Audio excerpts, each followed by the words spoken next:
नागपूरमध्ये उद्यापासून हिवाळी अधिवेशनाला सुरुवात होणार आहे। मात्र तत्पूर्वीच होणाऱ्या चहापानाच्या कार्यक्रमावर विरोधी पक्षांनी आता बहिष्कार टाकलाय। तर शेतकऱ्यांच्या मुद्द्यावर विरोधक सरकारला घेरण्याच्या तयारीत आहेत। या संदर्भात ठाकरे गटाचे सुनील प्रभू यांच्यासोबत संवाद साधलाय आमच्या प्रतिनिधी कल्पना नळसकर यांनी। उद्यापासून हिवाळी अधिवेशनाला सुरुवात होते आहे आणि आज चहापानावरती बहिष्कार टाकण्यात आलेला आहे। काय संपूर्ण रणनीती असणार आहे त्यासाठी सुनील प्रभू आपल्या बरोबर आहेत। उद्याची रणनीती काय असेल? आज पाऊल सुरू झालेला आहे, तुम्ही पहिलेच पाऊल उचललं। आघाडीची आता बैठक झाली आणि चहापानावर आम्ही बहिष्कार टाकलाय। विरोधी पक्ष नेते, विधान परिषद आणि विधानसभा आणि आमचे प्रमुख नेते यांनी जाहीर केलं। या अधिवेशनामध्ये सर्वप्रथम म्हणजे शेतकऱ्याचं कंबरड जे मोडलंय, हे सरकार ज्या पद्धतीने त्याला फसवतंय त्या सरकारला धारेवर धरावं लागतं।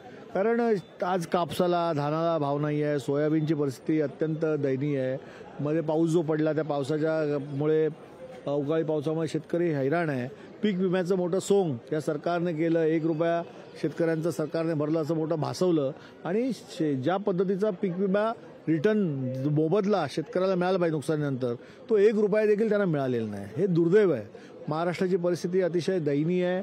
कामगार, त्याचबरोबर गुन्हेगारी वाढलेली आहे। परत कुठेतरी कुरघोडीचंच राजकारण विधान भवनामध्ये पाहायला मिळेल। मला असं वाटतं की करोडो रुपये आपण या अधिवेशनासाठी लोकांच्या टॅक्समधून आलेले पैसे, म्हणजे लोकांच्या घामातून, श्रमातून टॅक्सच्या रूपाने सरकारला मिळालेले पैसे, हे आपण या अधिवेशनामध्ये लोकांचे प्रश्न सोडवण्यासाठी खर्च करतो। त्यामुळे कुरघोडी करण्यापेक्षा सर्वसामान्यांच्या प्रश्नाला न्याय देण्यासाठी या अधिवेशनातला जो वेळ आहे तो कारणी लागला पाहिजे।